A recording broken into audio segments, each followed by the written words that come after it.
Listen to AM 560, The Answer, online at 560theanswer.com, on the AM 560 mobile app, on your Alexa-powered smart speaker, on TuneIn, iHeart, and radio.com. If you're looking for the latest news, insight into what it means, and the sharpest opinion, there's only one station in Chicago where you can turn, and it's this one. We're AM 560, The Answer.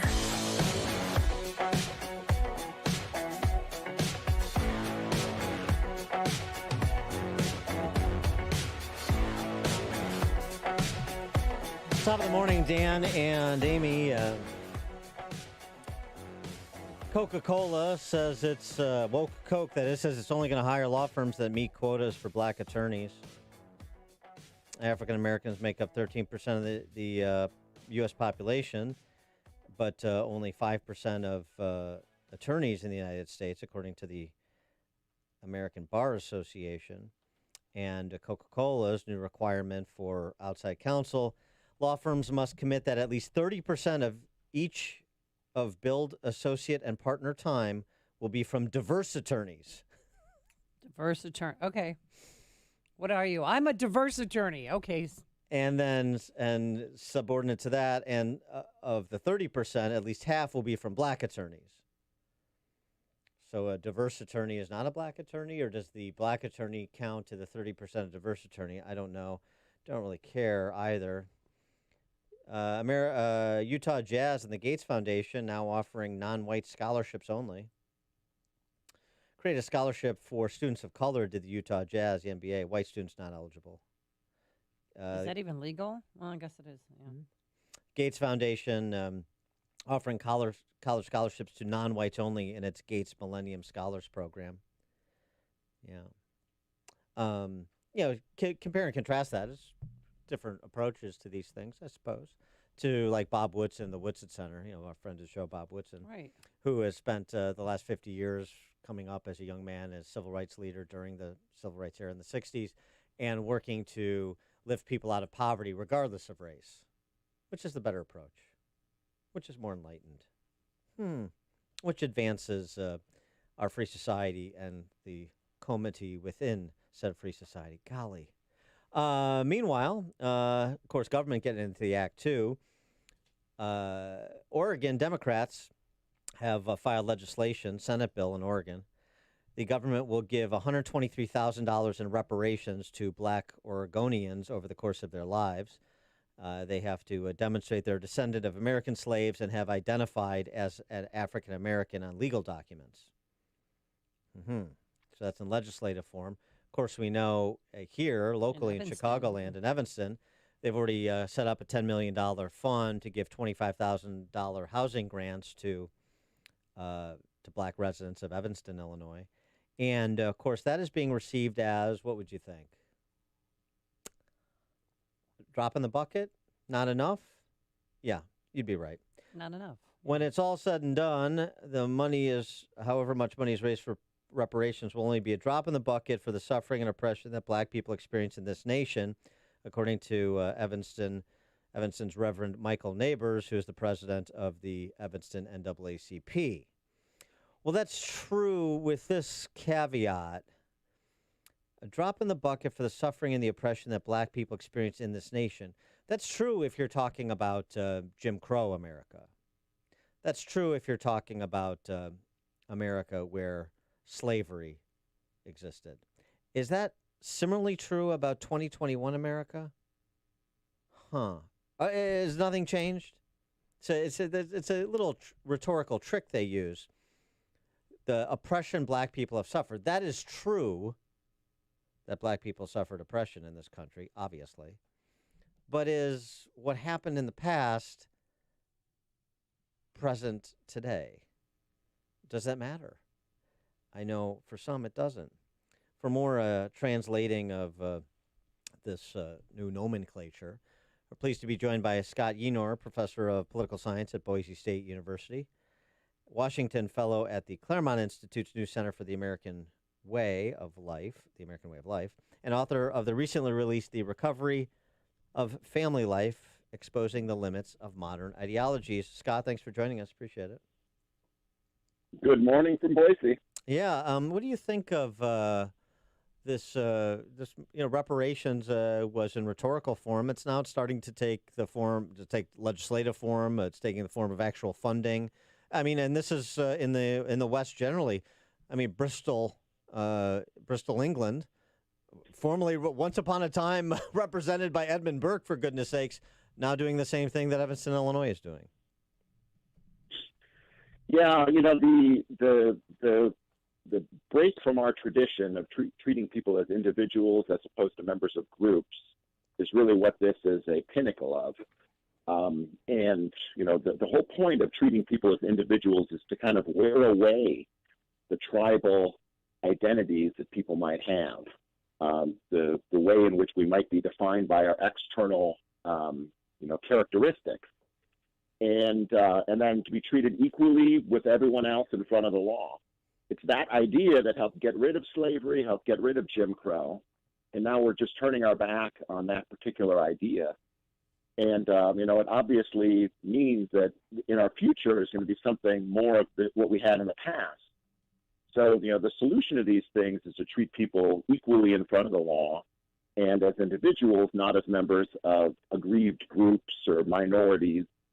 And I think it looks bad for the future if this ends up being the basis for our laws, because it means inequality before the law. Well, it means treating different groups differently.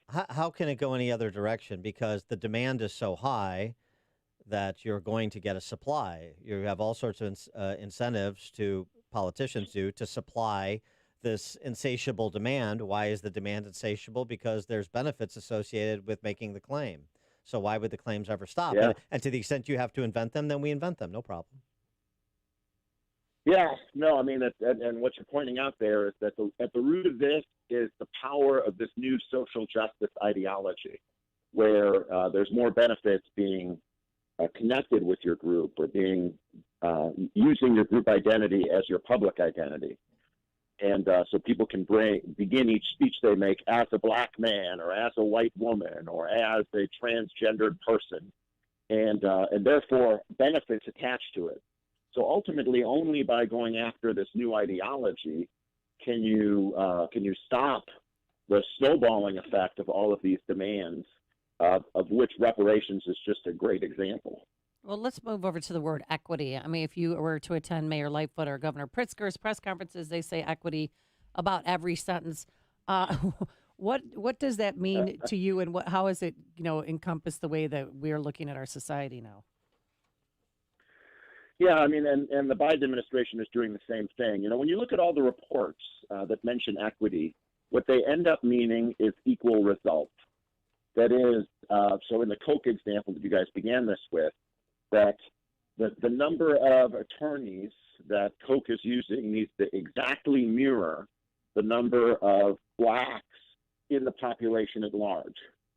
Equity means, when it comes to men and women, a 50-50 world. All jobs are going to be distributed on the basis of equity. And if there's any inequity that tells against the woman in that particular case, there needs to be remedial action. So equity, you just need to, in your mind, when you hear equity, you need to hear equality of results in proportion as they are in the population. Glenn Lowry, a Brown University economist, testified before a Senate committee the other day, and he broke it down this way. The group egalitarians, we would call them identitarians, he gets a little bit more specific, as Glenn is wont to do, claim we should have equal representation of groups in every human enterprise. But how can that be? If groups matter, some of the people are going to bounce a basketball 100,000 times a month. Other people are going to bounce it 10,000 times a month. If groups matter, their members will not do the same things, believe the same things, think the same things, or act and react in the same ways. Groups have their own integrity, expressing themselves and how they live their lives, raise their children, spend their time. This will inevitably result in a different presence of groups across various human activities. They will not have similar occupational or professional profiles. It then follows that representing groups' integrity while demanding group equality is a contradiction. Attempting to impose equality despite the contradiction will only lead to disappointment, tyranny, and more racism. I guess my question to Glenn and discussing this with you would be, well, isn't that the point? Isn't that their point? Yes, well, I think it is the point. I mean, I see equity as a principle that's on the road to diversity. Equity is something that sounds good and people will embrace, but diversity is, I think, the real goal. And diversity is when the minorities are overrepresented in proportion that they are in the population. And so, for instance, here on campuses, there's a great crisis, we are told, of too few women going into engineering school. Usually about 3 out of 4 engineering students are men and 1 out of 4 is women. But when you look at education schools, it's 90% women and about 10% men in elementary ed, for instance.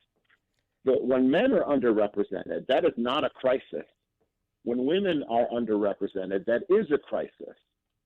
And even on college campuses generally, women are about 60% of the students. And that's not considered a crisis. That's not considered a lack of diversity or lack of equity, because the goal is to have an overrepresentation. Fewer men, fewer white males in your camp is the ultimate goal. So I think even equity isn't ultimately the goal that the social justice warriors have set for themselves. The goal is ultimately fewer of what they think of as the dominant culture.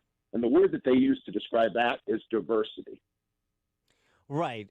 Oh, yeah. Okay. I mean, because I see equity as a step on the road to the gulag. Is that's what you're suggesting as well? They're just using this newspeak to paper over the path. Yes, exactly. Because in order to get to what they mean by diversity, they're going to have to socially engineer the entire society. Right. They're going to have to create a second class of citizens. They're going to have to exclude those second class of citizens from eligibility at jobs. I mean, think about what the Koch policy does to an ambitious young male attorney, white male attorney. Well, now there's lots of avenues if people follow the same path that Koch suggests that they're never going to be able to go down. Never going to be able to go down. So it's going to take the ambition and the career ambition, kind of sap it right out of them.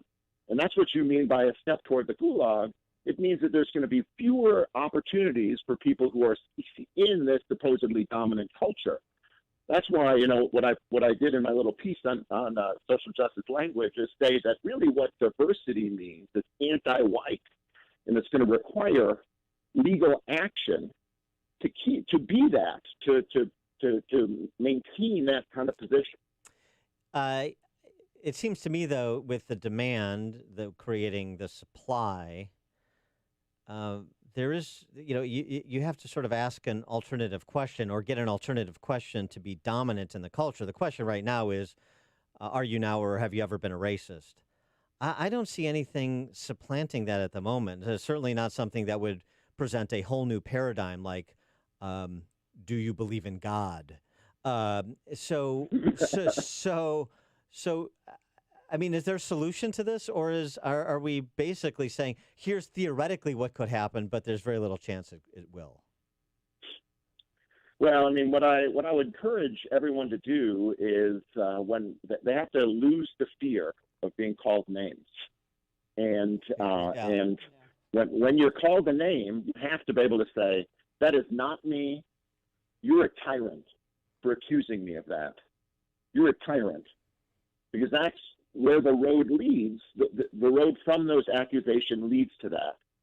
And if people are going to be afraid of opposing these programs because of the names they're going to be called, then the programs will expand. And so, in a way, the people who are pushing social justice programs like this are really encouraging us to act like that, to act with more backbone, because there's nothing we can do to be acceptable in their eyes anyway. So you haven't described me, and you're a tyrant for trying to give me that kind of label. And I think only a courageous opposition can stop the ideology. And then you can get to a different question, but it has to be opposed, every bit as much as the British had to be opposed by the American revolutionaries, every bit like the South had to be opposed by those who were members of the Union.